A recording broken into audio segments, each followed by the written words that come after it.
I was staring at the cover art for the source material we're covering today, and it really stopped me in my tracks. Oh, yeah. It's this striking image of a classical Greek bust. The type bearded philosopher, very serious, very marble.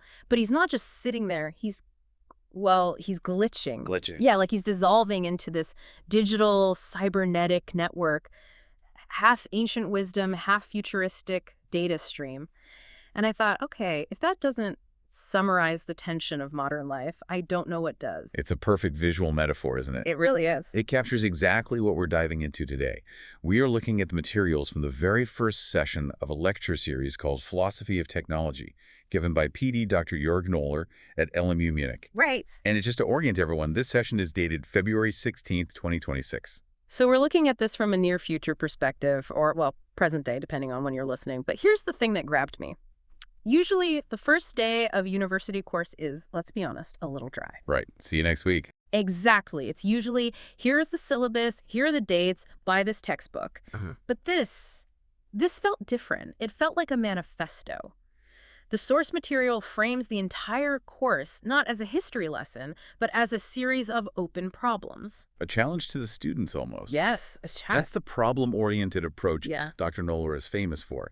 He doesn't want to just feed you facts about, who invented the steam engine. He wants to drag you into the philosophical mud. He wants to explore what he calls the ambivalence of technology. Ambivalence. I want to stick a pin in that word because it came up over and over in the notes. It's not technology is good or technology is bad. It's complicated. It's complicated. It's inherently conflicted. And to understand why it's so messy, Dr. Noller argues we have to go back to the source code of Western thought. We have to go back to the Greeks. I love that. To understand why my smartphone makes me anxious, I have to understand Aristotle. So, okay, let's unpack the definitions. The course starts with the word techne. Techne. It's the root of technology, tech week. Technical, all of that. All of that. But for the ancient Greeks, it meant something. Well, something very specific. It wasn't just knowing that something is true. That's episteme, or theory. Techne was knowing how. Like the difference between knowing the physics of a bicycle and actually being able to ride one. Even more practical than that. It's the knowledge of the craftsman, the shipbuilder, the sculptor, the doctor. It's knowledge that is directed at producing something, bringing something into existence that wasn't there before. Okay, so it's productive. It's about making things happen. But here is where the lecture gets really interesting for me. Aristotle draws a line in the sand between two types of human activity, and frankly, I think this distinction explains half the problems in the modern world. The split. Yeah, he splits the world into poiesis and praxis. This is the philosophical core of the entire course. If you get this, you get the rest. So let's break it down. Poiesis, that sounds like poetry.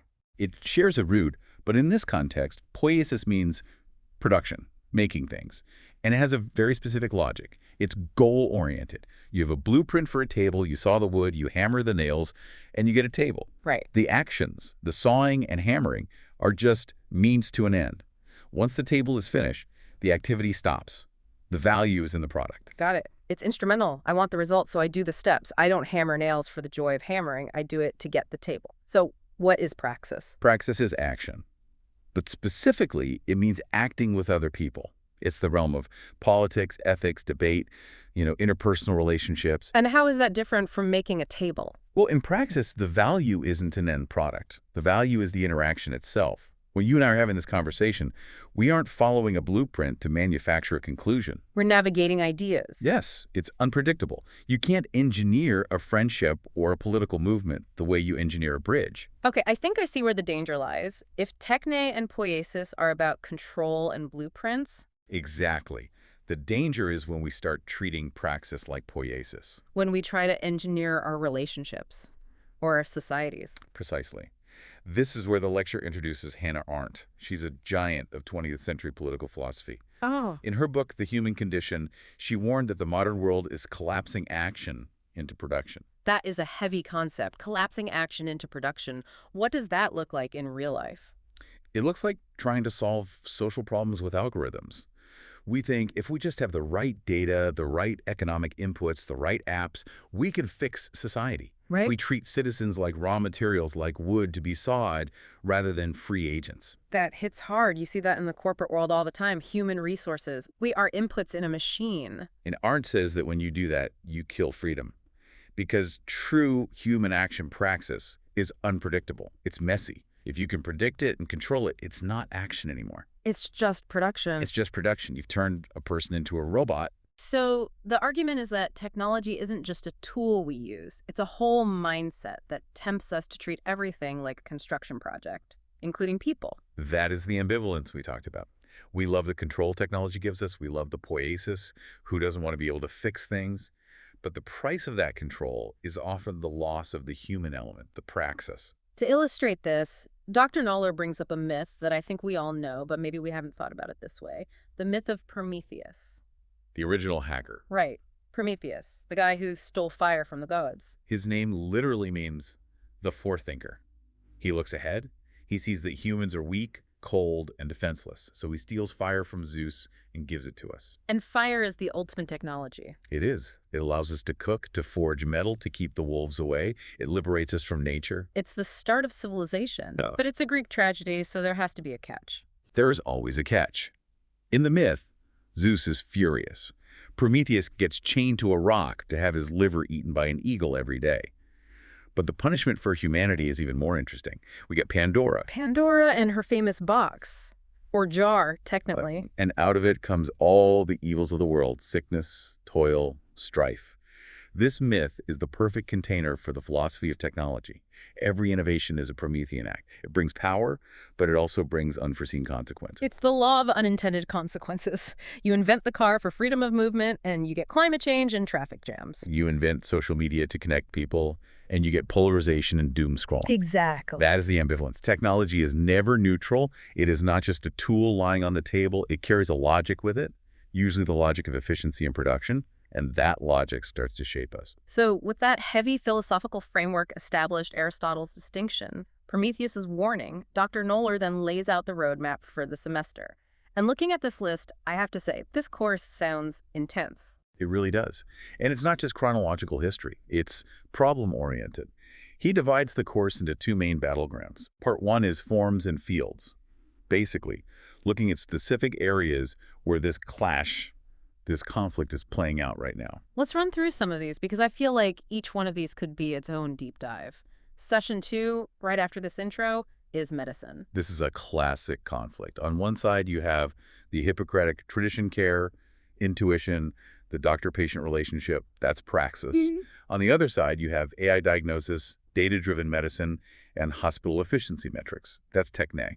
And the question is, if an algorithm creates the treatment plan based on statistics, what happens to the art of healing? Does the patient become just a broken machine to be fixed? Exactly. Then there's session 3, genetics. This is where we get into the stuff of sci-fi nightmares. CRISPR and genome editing, the source material highlights the conflict between therapy and enhancement. Right. Most people agree that using gene editing to cure a fatal genetic disease is good. That's therapy. But what about using it to make your kids smarter, taller, or more athletic? That's enhancement. Designer babies. And if you connect that back to Aristotle, if you design your baby, you are engaging in poiesis. You are manufacturing a person to a blueprint. Which leads to the terrifying question. If you design your child, are they free? Or are they just a product fulfilling your specifications? That is the Orengian nightmare right there. It is. Then he covers media and digital culture. Right. This traces a line from Plato all the way to the modern internet. Fun fact, Plato actually criticized the invention of writing. I always find that funny. The guy whose writings we study today hated writing. He thought it would destroy our memory and killed true dialogue.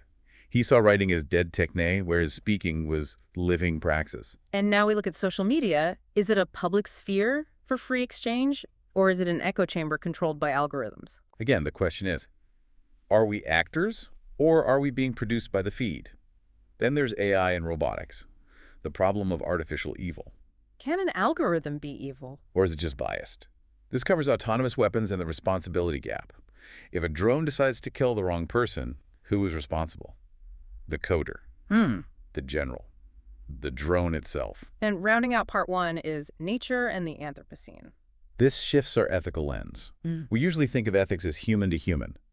But in the age of climate change, technology has become so powerful it affects the geology of the planet. We've moved from the Holocene to the Anthropocene, the age of man. So we can't just think about how do I treat my neighbor, we have to think, how do I treat the biosphere? The planet itself has become an artifact we are shaping. Wow. Exactly. Then, part 2 of the course shifts gears. It's called Human-Technology Relations. This seems less about the specific fields like medicine or law and more about the philosophical experience of being human with tools. This is the how rather than the what, and it starts with a session on interaction featuring Don Ide. Ide is a phenomenologist. Yeah. He studies how we experience reality. He talks about how we embody technology. Embody, like a cyborg. In a way, yes. Think about wearing glasses. When you first put them on, you see the frames, you feel the weight. They are an object. But after a while, you don't look at the glasses. You look through them. They just disappear. They withdraw from your attention and become part of your body. That's so true. And I feel like my smartphone is basically that now. If I leave it at home, I feel like I'm missing a limb. I don't look at the phone. I look through it to the world. That's the point. We are already merging. Which leads right into this session on transhumanism. The idea that we might eventually merge completely with machines. The singularity. But then we get to the heavy hitter. You can't do a philosophy of technology course without Martin Heidegger. No, you can't. Session 13 is dedicated to him. His concept is enframing, or in German, Gestell. It's a specific way that technology makes us look at the world. And how is that? He argues that modern technology forces us to view everything as standing reserve. Standing reserve. Resources waiting to be used. A forest isn't a complex living ecosystem. It's lumber. A river isn't a river. It's a source of hydroelectric power. And a person isn't a person. A person is human capital, or human resources. Heidegger's fear was that this technological view strips the world of its dignity and mystery. It turns everything into inventory. It feels like the whole course is driving toward this one massive realization. It's not just that we make tools, it's a feedback loop. Dr. Noller calls it human-technology coevolution. It's a two-way street.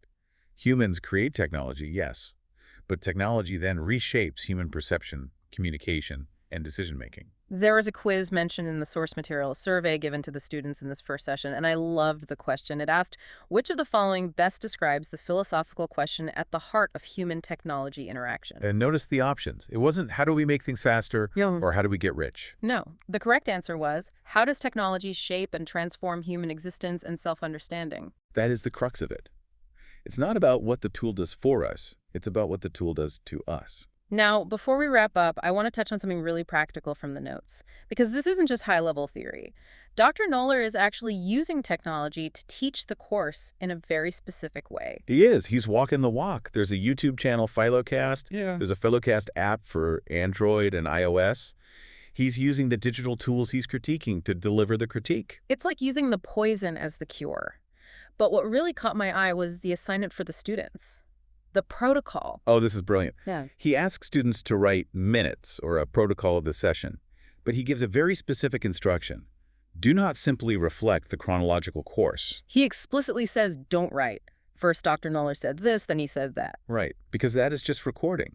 That is Poiesis producing a transcript. A machine could do that. An AI could do that. Instead, he wants them to be problem-oriented. He asks, what was the philosophical problem? How was it treated? What questions remain open?